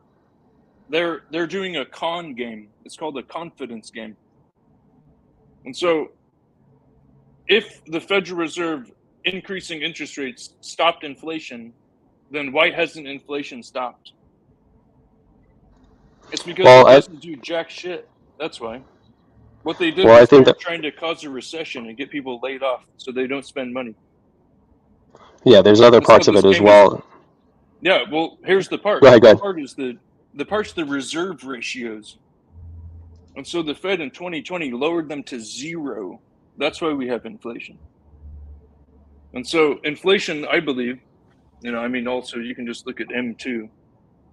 But inflation is a monetary phenomenon, definitely. But just simply raising the cost of capital doesn't get people to stop spending money. And so what we just saw was like this liquidity-driven event that was planned and coordinated to choke out certain firms so that they're forced to liquidate and that these larger banks can take control of those assets in that payment system. So this is the green light right now. We've just received the green light that they're going to flood the system with liquidity again, and scarce assets benefit from that. Yeah, money printer being turned on is definitely a big plus for us. Let's keep going through these slides. You can't lump that in. The money printer is good for crypto with like chicken is like higher, or like gas is higher. And I can explain that more if you want, but whatever. No, it's all good, man. I know that the streams that we're coming up on hour 20 here, and we just want to be able to keep the train moving. If for any of those that are in the that are still with us here, so JB does an excellent Twitter stream every Wednesday here. I forget what time. What time is that going? It's like 8:30 Eastern. Yeah, so 8:30 Eastern. I have it on another slide here, but he does an amazing talk on all these other subjects and goes way in depth into this stuff, which is awesome and great venue to do that. So we got Signature Bank, which is another one in this domino effect of banks that are failing, and so kind of go along with the other things here. It's like for me personally, when I think of a safe place, I don't want anything with admin keys, which I'll touch that on more in here in a second. Is that we got to have our crypto meme of the week, right? So Richard Hart has been talked about a lot in the stream, and he put out a lot of alpha over here this last week, and I liked this one here because I think that it's very relevant to all the things that are happening here. It's like, you think that's money in your account? Well, I mean, we kind of already talked about it, but I want to get to the next point here so that way we can keep the train moving here. Is that this idea of in crypto we talk about not your keys, not your coins, right? And we talk about self-custody and making sure you protect your seed phrase and all that other stuff. What a lot of no coiners or other people, even people within crypto, don't understand or perhaps don't think about is that banks themselves are counterparty risk and they have admin keys. They might not necessarily call it that outright, but at any given point they can just say hey, no more withdrawals. For what X, Y, and Z reason, you're not allowed to get your money out. And that's a liability. That's something that has directly affected a lot of people, and it's affecting them right now. And then on top of that, in addition to the banks being that counterparty risk and that attack vector, so to speak, is that government themselves at any point can say, hey, you know what? You are in this into. You looked up something on the internet or whatever, something that it might be questionable in nature. Well, you must be a terrorist. Well, just for your safety and the safety of the public, we should probably freeze your bank accounts. In fact, if you are you were protesting in Canada, I think it was last December, or not that it wasn't 2022, but I think it was 2021, when those Canadians truckers were protesting, and then Trudeau and his administration over there just froze all their bank accounts. And people had to send them Bitcoin of all things, so that way they could pay for gas and get food. I personally believe that the right to transact anonymously should be a God-given right enumerated in the Constitution if you're here in the United States, and I'm not sure what they call it in other countries and stuff. But that is such an important right, because if you are not able to transmit money and be able to share value with one another, and that's being regulated and controlled, boy, that really affects all of your other rights, which really underscores why the huge danger behind CBDCs, those central bank digital currencies, because once that becomes a thing, all of your your Bill of Rights, the first 10 amendments in the American Constitution, man, those things basically go away with CBDCs because they don't have to go through a legislature per se to turn off your money and prevent you from getting into things. And then, so why is all this stuff happening here? I think, JB, you kind of hit on this stuff here, but I really liked these tweets that Richard put out here, because what it does is it puts it in a really concise way that talks about with banks, the fractional reserve banking system, how they're using that to acquire all these treasuries and to try to get cheap yield and stuff. And then what happens is that when there's a run on the bank, there's actually there's not actually enough money in there to actually pay people out and stuff. So what do you guys think? I know I was kind of ranting for a little bit, but I mean, take a look at this here, and what do you guys think? Well, the big thing for me, I think I'm blocked by Richard Hart, so thanks a lot. the big thing for me, right, is it sounds crazy. It's like, okay, imagine you have $1,000 in paper cash in front of you. Okay, well, you got $1,000, right? How are you going to keep that safe? Are you going to keep it in your possession? It can get burned. It can get destroyed. It can get stolen physically from you. Okay, put it in the bank. Now your $1,000 is in a bank. Okay, well, what if the bank goes under? Well, what does that mean? It means that other people who have money, most likely more than $1,000, everybody else goes to take their money out at the same time. And guess what? There isn't enough money for everybody. And people use this argument. It's sort of the same argument they use against crypto. They always say, well, if everybody sells this, what's going to happen? The price is going to go to zero. That's really the same thing. If everybody sells, which means pulling your money out, there isn't enough money for everybody. It's the same exact argument that a bank has. And we just saw a bank fail last week. And we saw the other one. So it's like this concept of where can your money be safe, you have to think about this from all angles. And then the question is, I think a good question here is, what is money? That's a great question, because you have to define what you're keeping safe. And so here's the answer. Fiat US dollars are not money. They're a unit of account. That's it. You can call it a pineapple. You can call it a pencil. You can call it anything you want, a butterfly. Hey, give me 10 US butterflies. It means nothing. It's literally a unit of account. It's a number. That's it. There's nothing valuable about it.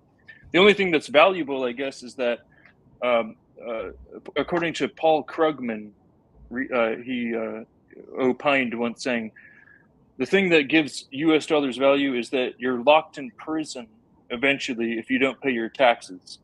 So it's backed by the threat of violence from the government. That's what gives the dollar value.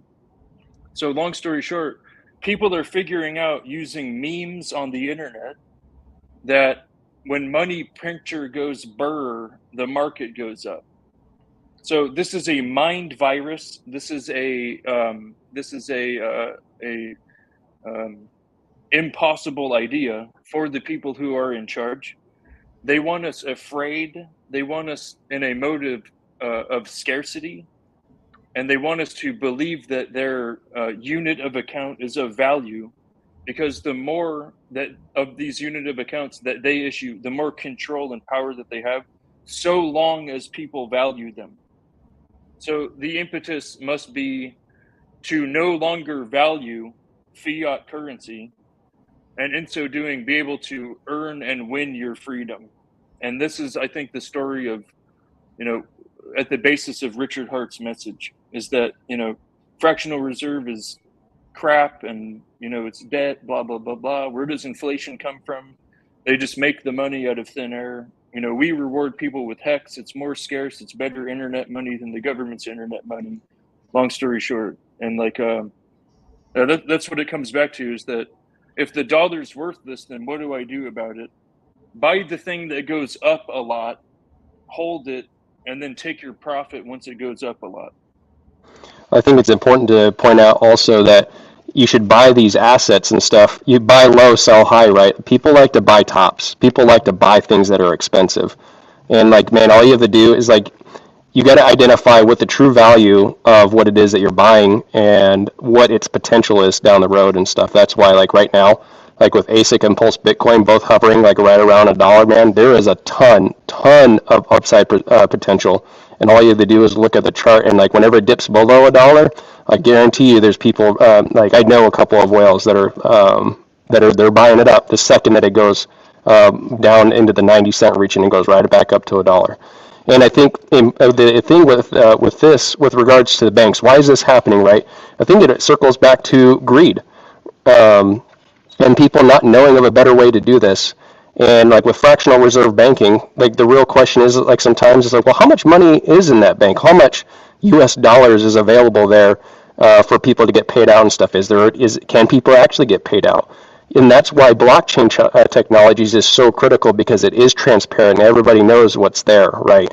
And I think that's such a revolutionary technology to add transparency to transactions and to what actually is available there.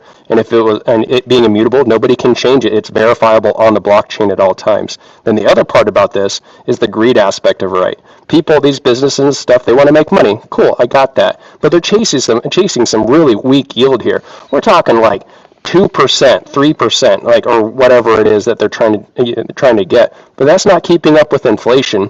With programmable money, things like Asic, Pulsebitcoin, Hex, whatever it is that you're into, if it's true DeFi, like the code being law, it will always pay out. Like, as long as the code has been audited and it works as designed, it will pay out. It will always perform the function for which it was designed. Like, if there's no admin keys and the code works, X will always equal Y, and it will always yield the same thing every time. And so, like in Asic right now, Asic and Pulsebitcoin, it is a fact that right now you can earn 7.5% per month yield, which is 90% APY, and denominated in Pulsebitcoin. That is a fact. Nothing can change it. It's on the blockchain. And then after the next halvening, that drops by 50%. You turn into 45% APY until the halvening after that, and it gets cut in half, and again, and again, and again.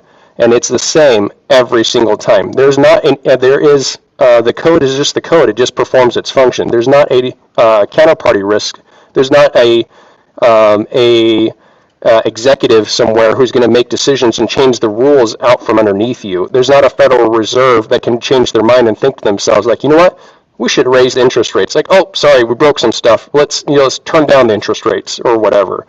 This stuff doesn't exist in DeFi, and that's what's great, because you take the human factor out of it and you lay out the rules via the blockchain up front, and whether you want to interact with the code, that's up to you. That's up to you whether you want to take that risk, if you want to take advantage of those yield rates and whatever. And that's what I like about the crypto stuff, and kind of how it solves this ever-existing problem of fractional reserve banking, greed, and trying to get yield, and weak yield at that. You can get so much better yield in DeFi. It's a good point. Because the good guys always win, bro, and it's more profitable to be good. Like, because you're creating better technology, you're creating profit, you're creating value, whereas like these financial elites, all they do is just leech off of the public. That's what the Federal Reserve System is. That's what all of these banks do. That's what the government does. They're all just a bunch of leeches. I mean, I can mathematically prove that, I'm not just pulling it out of my ass, and it's a fact. And what Richard is doing, what Hex Info's done, and what KB's doing, and like what Gunther did in terms of like locking up all the supply, what everyone in the community is doing is just adding more value. And I mean, like how Zog said, it's impossible to beat. It's impossible to beat. So it's a good point, because what does failure mean? So with systems like Pulsebitcoin, they can't fail in the sense that they're not going to do what they say they're going to do. And Zog mentioned this, but I'm just going to go over it again really briefly. If you run an ASIC miner, you're going to get your Pulsebitcoin. You're going to get it. It doesn't matter what happens. The only way you're not going to get it is if the internet goes offline and it doesn't come back up. Now, what's the price going to be? The price can go to zero. If everybody sells it, no one ever buys again, the price goes to zero. The Hex contract, if you stake Hex, when your stake is up, you're going to get your Hex. Nothing can change that unless the frickin' EMP happens and the internet goes off. You're going to get your Hex. Maybe your Hex is worthless. That's a risk. Maybe the price goes to zero. Okay, that's a risk. But guess what? Every ticker symbol a human can buy can go to zero. Every single stock you can buy can go to zero. Every crypto you buy can go to zero. Everything can go to zero. Nothing is ever going to change that. So you want to get something that has safety outside of the risk of it going to zero, which is what crypto does. Absolutely. I just wanted to throw that out there, because people don't really get why these things can't fail the way banks do. And there's a big difference there. And I think people overlook that. Yeah, I just got a text message the other day from someone who's like, "Hey JB, you can't be making that much money in cryptocurrency. There must be a scam somewhere." And like, it's like, dude, stuff's been out for a decade. You don't get it yet? You should really type something into Google, bud. You know? So what do you got here? Yeah, so CBDCs and stuff. This is one that that Zombie wanted to talk on a little bit more here, and I think it's common knowledge for us in the community here that CBDCs are coming, and like here Jerome Powell made a comment here talking about how like a potential launch of a digital dollar will send Bitcoin to zero, and after all of this, it said ... prior to today, like right before the stream, I added the lull portion of it because I think that when we saw what happened with like here, because everybody's wondering what's going to happen on Monday, Monday rolls around and yeah, big green candle on Bitcoin, a big middle finger to everything else saying, yep, crypto's here to stay. It's not going anywhere. It's actually a safe asset. And in fact, it's legacy finance that's a scam, not crypto. So I think when CBDCs launch, I can't say what will or will not happen with that. I just know it's a super bad thing. And I think the only chance that we have as the human species or whatever, as free people, is to create a parallel society that does not submit to CBDCs. If you submit to CBDCs, I guarantee you that you are not a free person anymore. You are a slave at that point. And you have to find value, and we amongst ourselves have to transact in a way that is not subordinate to these CBDCs, because they will leverage that in every way possible to steal your freedoms. And so, and just with any currency, with anything that's out there, just like you said earlier, it's a unit of accounting, right?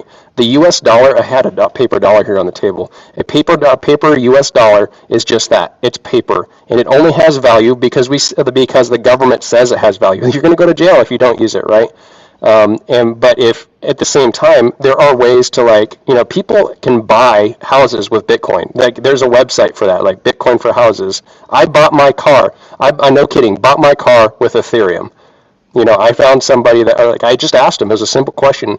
I was like, hey, how much for your car? He says $2,000. I'm like, hey, do you take crypto?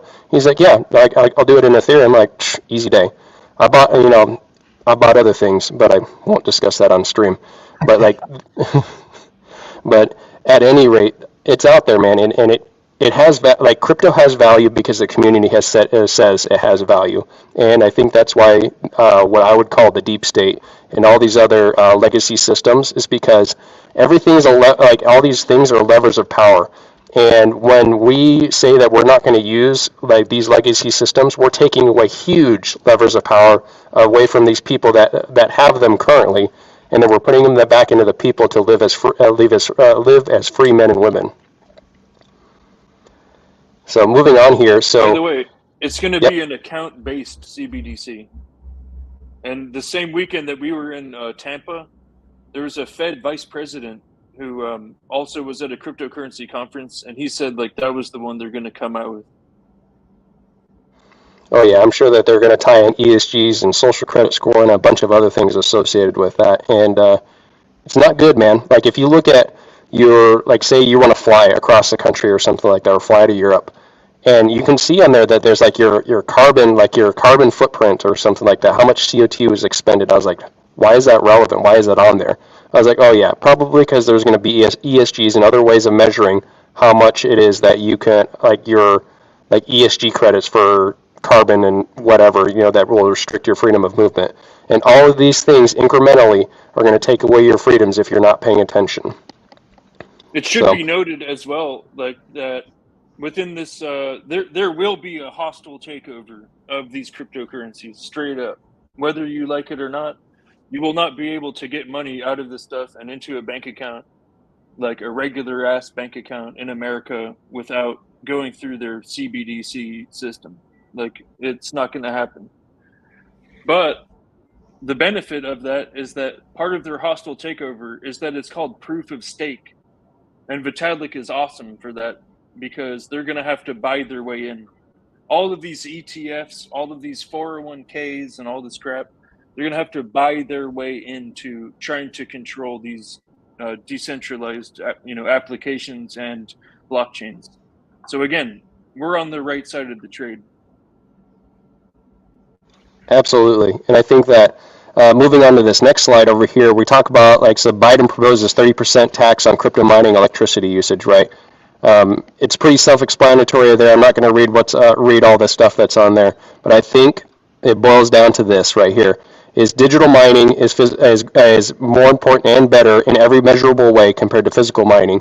Where in digital mining, like when we're talking about like Asic, for example, and we use that to mine Pulsebitcoin into existence, you can do that from your phone. You can do that from your laptop. And after 30 days, Pulsebitcoin comes out on the back end. It doesn't use it uses a negligible amount of electricity. I don't know how much is, whatever watts or whatever it is to charge my phone. That's how much it costs, for 30 days. Versus physical mining, where that's a dump-a-mental on that. Not only because of the government's trying to go green and try to do all these other things, right? So it's under attack from that vector. But also with physical mining, they have to pay for that electricity. They have to pay for that hardware. That hardware goes obsolete. It breaks. It gets hot. You got to keep it cool. And while you're doing that, you have to pay for that overhead, pay for that facility, and pay for that electricity, which all goes down. It dumps the price. That is not, even if it was renewable energy, right, with your like solar and all that other stuff. It's like, well, that's economic energy that could have went into buying your coin and doing any number of other things rather than having to pay your electric bill and stuff like that, or pay for your building or whatever it is. You know who knows all about that is Mike Alfred. Hi, Mike Alfred. How's that bankruptcy going, Mike Alfred? I think the narrative about Pulsebitcoin halves without having to use electricity, like you said, it's going to be bigger and bigger, because a lot of the people currently in crypto don't really care so much about that. It's like, well, yeah, maybe you just want to get rich, like you don't really care. It's like, I like the environment, but it's not really something, I'm just in it for the gains. Well, guess what? The people who aren't in crypto right now, like normal people, just going about their daily lives, those narratives are important to a lot of people. And if there's an alternative Bitcoin, even if it's not its own network like Pulsebitcoin is, like right now it's an ERC20, it'll be a PRC20 on Pulse chain. It's not a blockchain like Bitcoin is. But what do we have that Bitcoin doesn't? It's part of that is you don't have to actually waste that electricity. You don't have to waste that electricity, which hurts the environment. You don't have to sell the coins you mined to pay for that electricity. So the idea obviously is those savings should get passed on to the price performance of the token, because they don't have those negative externalities. And people just go crazy for this green stuff. Even if, you can debate climate change and you can debate all this stuff, and there's probably valid arguments all to go around. But even if you don't really agree with that, a lot of people just care about that narrative, right? And that's something that I think is very bullish for this ecosystem, because even if it just makes somebody feel comfortable, with this Bitcoin, I don't have to hurt the environment. Even if you want to make the argument that maybe that's not the proper case, if people believe it, and I think it is true, then that's just more bullish. And the more people you get interested because of that, it's just a net positive. And here's another one. Go ahead. That was basically it. So like with this physical mining, what's happened over the years, like over the last 10 years, is that the mining difficulty has gone up over 4 million times. It's like 4 million times harder to mine one Bitcoin than at the beginning. And what the price chart is for ASIC is the Pulsebitcoin mining difficulty. So I don't know if we all expect one Pulsebitcoin or one ASIC token to be worth $4 million. But if it does the same thing that Bitcoin did, it will be. And the important thing is, for people that might be interested in this and stuff, like you already brought it up here, and like with legacy Bitcoin, like the hash rate, the required hash rate, and the amount of energy required has gone up exponentially. It's like millions and millions of times harder to do that. And when is the best time to get into a crypto asset? At the very, very beginning, right? Like as early as possible. And right now, Like this is the hyperinflationary stage of Pulse Bitcoin. It only becomes deflationary. Like this might not be the exact right verbiage or whatever, right? But like half of the supply is being mined right now, like in this current, like prior to the first halvening. Then after that, there's half the amount of Pulse Bitcoin that's going to be coming on market. It's becoming twice as hard in order to do that. So you have people have one or two options. Either A, they accept the fact that they're going to get half of the mining rewards with their ASIC, or they can take advantage of the dip right now, double the miners that they want, so that way they can continue to have that same production rate. Like, why wouldn't you, right? I mean, it's on a dip. It's like, I don't know, down. I don't know. It was like a high was like $3.50, and now it's just a hair over $1. At least it was right before stream. It's like that's an amazing opportunity to increase your mining power. And I think it's really, really interesting that other communities are starting to adopt and realize that like the term mining is really, really important in that, because we were talking, Dojo, you were talking about as far as like who cares about this whole green or not green or whatever, right? Well, as long as regulators care about being green and being able to, and they're like the Biden administration is proposing legislation, and there are Congress members that believe in this stuff, and they're like, maybe they go along with this 30% tax. As long as those regulators care, then we need to care, because that's going to ultimately that's going to impact our gains and stuff. But what really the nice thing is, it's like if they want to put a 30% tax on the physical mining aspect of things, so well, that's bullish for us because we don't have any of those negative externalities that you were talking about. We're the green Bitcoin, we're the new Bitcoin, we're the Bitcoin with the pulse, or whatever you want to say. We're the new one. It's on a discount. If you want to get in, now's the time. Especially if you want to mine it, now's the time. Yeah, man, I was happy to. I got ASIC under 90 cents, and I bought enough to replace all I had lost in the mining fees of the past since October, past few months, and a little bit extra. I was so happy to do that. Dude, 180,000 ASIC has been burned since the beginning. That's like almost an entire whale position when you think about it. I was like, holy crap, that's a lot. That's like 180,000 ASIC. And extrapolate. Already. Obviously the mining fee is going to go down with the halving, but extrapolate over that years. Like I said, the fee is the biggest it's ever going to be right now, and so are the rewards. But those fees aren't going to go away. They will get cut in half, but that supply is continuously burnt forever. So we have the NFT of the week here. SJ would love this. More sustainable farming going on here. Yeah, I put this in here for her, and hopefully I was hoping that we would get to talk about it. There's just been so much to cover this week. And actually, when I made this PowerPoint here, or the slide deck, it says the, let's see here, 70% locked up. I think it's over 18% now, if I remember correctly, that's locked up. And that's in a, like, I think it was like almost 1 million coin. Like, see here, 92, yeah. It's like closing in on 1 million if it's not already over 1 million Pulse Bitcoin locked up for, I think, an average of like 5, 6, 7, whatever years. And that's crazy. Like I love bringing it up every week because that just shows the confidence that people have in this particular contract and in the system in general, because they realize like the best way to make money in crypto is to simply hold it. Like, do nothing. Just hold on to it. Like, forget about it for a year or two, and the likelihood is you're probably going to have more money than what you started with. It's going like the fiat US dollar value will have gone up exponentially, and like protect you from yourself, basically. And just a reminder for anybody that is like learning about our ecosystem and stuff like that. Like, if you want to, with the new projects and stuff that are coming out with the Pulse Bitcoin lock projects, like the maximum yield that you're going to, the maximum bonus you're going to get is for 1,000 Pulse Bitcoin for 1,000 days. And then so if you do that now, then you're gonna get that extra bonus that he's giving to like the early adopters, so to speak. Nobody knows how much that is or whatever, but hey, if you're already thinking about doing it, you might as well do it now, vice later. And you can make multiple NFTs and be able to like get more bonuses, so to speak. So. Yeah, we're right about that stuff, and we're expecting this stuff to come out this week or next. What was that, JB? I said I get tingles and butterflies in my tummy. Nice. So future events coming up here. We got the meetup happening here here on the 18th. So what is that? I forget what day is that. Saturday? Yes, correct. Perfect. Yeah, Zombie's going to be out there doing that. He's going to be jumping out with the live stream. Then we got our weekly Twitter Spaces as shown here on the slide.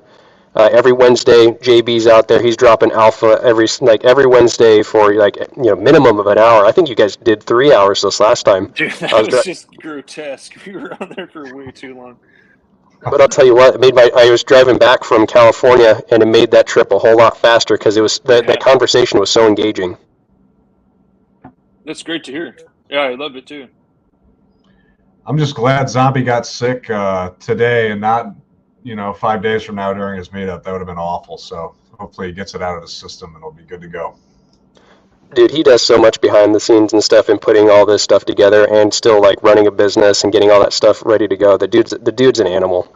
Yeah, I'm kind of happy I got put through the ringer here trying to host this thing and do the admin side of it, so I kind of have more of an appreciation for this. But yeah, he's done so much more than me, and like you said, he's running these businesses. So hats off to him. Hope he gets some rest and heals up nicely. So let's wrap this up here with some of the basic stats. So we got the happening here pushed back a little bit. Supposed to be happening now on the 18th. It was as early as the 12th here a couple streams ago. So it seems to be kind of creeping backwards, which I'm kind of grateful for because I'm trying to sneak in one or two more cycles with my miners that I got in there. So that's pretty cool. Well, plus, let me just say, so the first day you could have started mining was October 20th, and if you ended on time, every month. We kind of want it to maybe go 2 or 3 more days, so we can all start our day one miners, those of us who did that, and then we'll lock in the reward rate to get the pre-first having rewards, because it would suck to end your miner and then right when the happening starts, you start a new miner because you want the best rate. So we'll see how that works out, but I'm sure it'll continue to change. So this obviously isn't set in stone.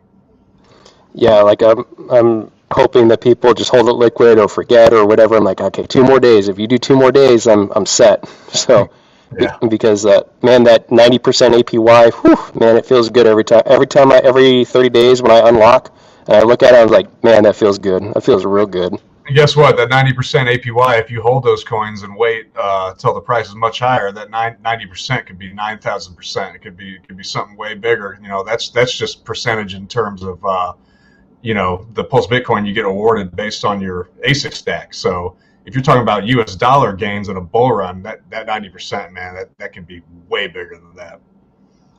Yeah, that'll be really exciting for sure. And Pulse Bitcoin sellers, they will be punished. Have you been in chat? Well, actually, now that we're on Telegram, there's some mysterious Pablo Escobar, and he comes in there. He comes in with a voice changer. He's like, "This is Pablo Escobar. The sellers will be punished. The reckoning is coming." I love it. But yeah, so for Telegram here, I love shouting this out every single week because I was super busy with work this week, so I wasn't super consistent. I was kind of all over the place, which was kind of great because I got some in the evening, some in the morning or whatever, and it was always 18, 19, 20, 24 people, tons of people in that chat. Midas is always in there, spitting out some alpha and stuff, which is great, always making sure that it's open, being the magic 8-ball, answering questions and stuff. Great conversations happening there. Pepe's in there on a regular basis. Pepe's almost got his own little show there in the mornings, it seems like. You guys hang out in there quite a bit.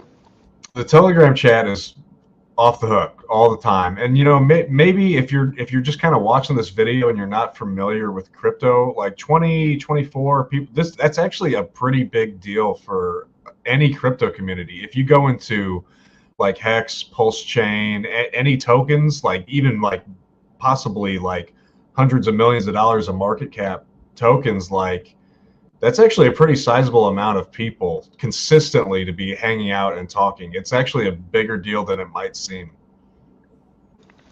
Yeah, the community engagement stuff is super bullish. And we're in there all day long, man. And by the way, those other tokens have companies behind them, like AVAX Avalanche.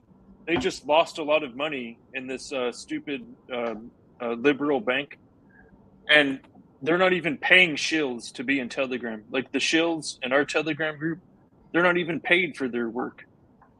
It's a great point. It's organic grassroots, and you'll know it is if you just hang out in there, man. Like you can sniff out a fake community from a mile away, and like Cardano. Not to name any names, right? And so minimal changes.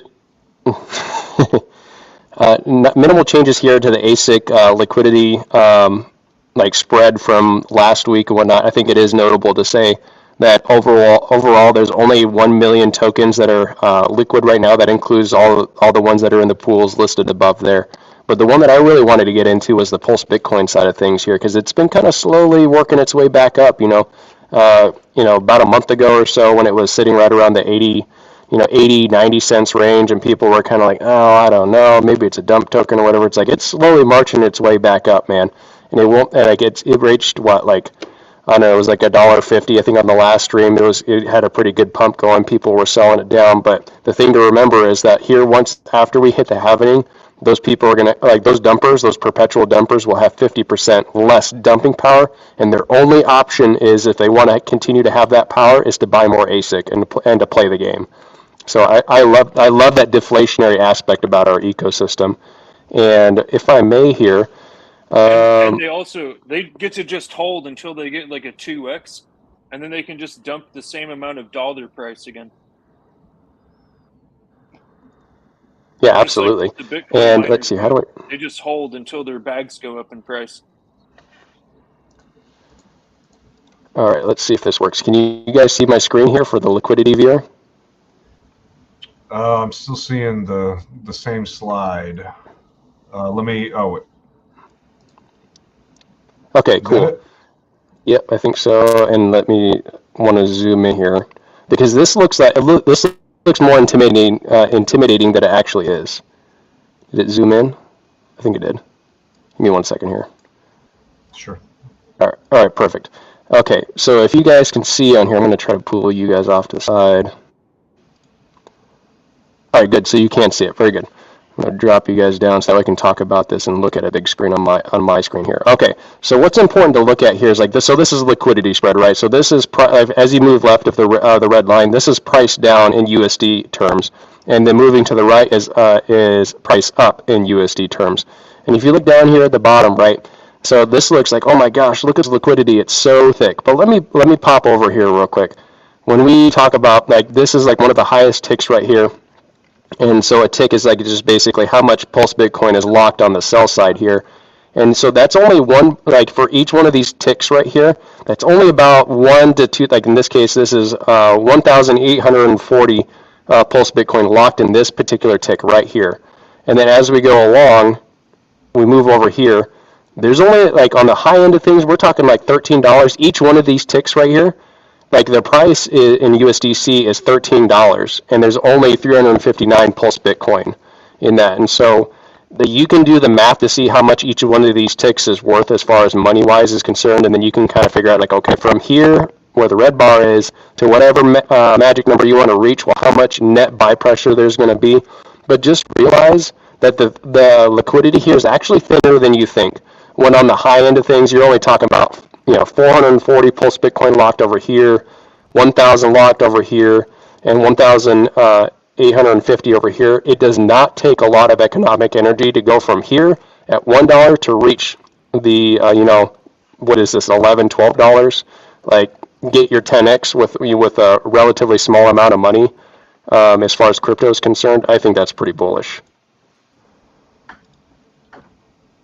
Right on. Yeah, also all the people who sold for other coins and they're trading, they're just going to FOMO back in for less Pulsebitcoin. So if you're watching this and did that, you should probably be the first one to FOMO back in before everyone else takes your coins away.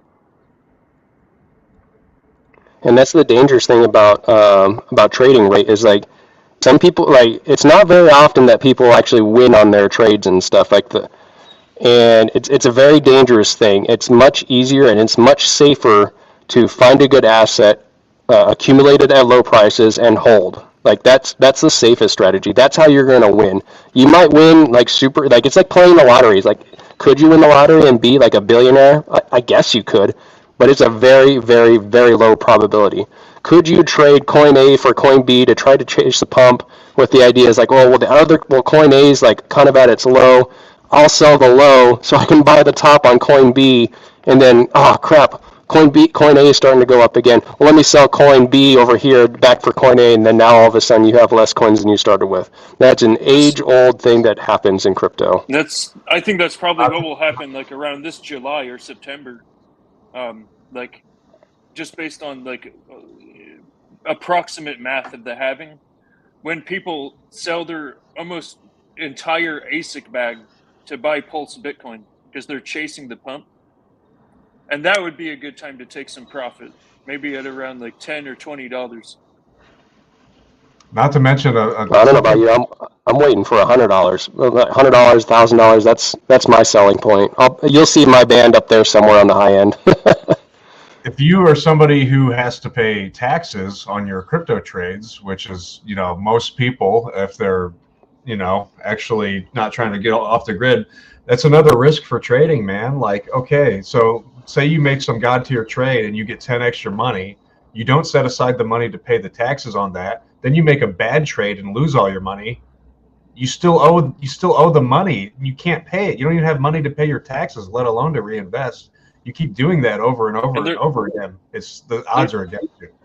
And they're also talking about getting rid of the where you can claim a loss on bad trades for tax purposes. I haven't heard that. You assume all the risk, and you assume all the risk and can lose all your money, but the government has no risk whatsoever, and they only gain from you if you win. But they don't lose anything if you lose. It's set up against you. We're at 2 hours, folks. That went by fast. Yeah, I mean it's been a great stream. It's been fun hanging out with you guys. Absolutely. So I guess that'll do it. So SJ's locked up for 1,000 days, brother. Yeah, no doubt. Can't get around that. By the way, whoever did that, and it wasn't me. I don't know if it was somebody on the stream or somebody in the chat. Whoever did that, thank you so much. Not me. So shout outs to that individual. So yeah, you can tune into JB's Twitter Spaces Wednesday, and we'll be back Monday. That's all we got, folks. Yeah, we'll see you guys hopefully here on Saturday for the live stream that Zombie's doing. Hopefully he's better by then. Beautiful. We'll see you there. And invite people to the Twitter space, especially like if they want to debate or like if they have like maybe if they don't know about Pulse Bitcoin, because what we're trying to talk about is how to prepare for the bull market, and it looks like we don't have a lot of time to do that. Right on. Yeah, retweet it out, please. All right, folks. We'll see you soon. Awesome, guys. Have a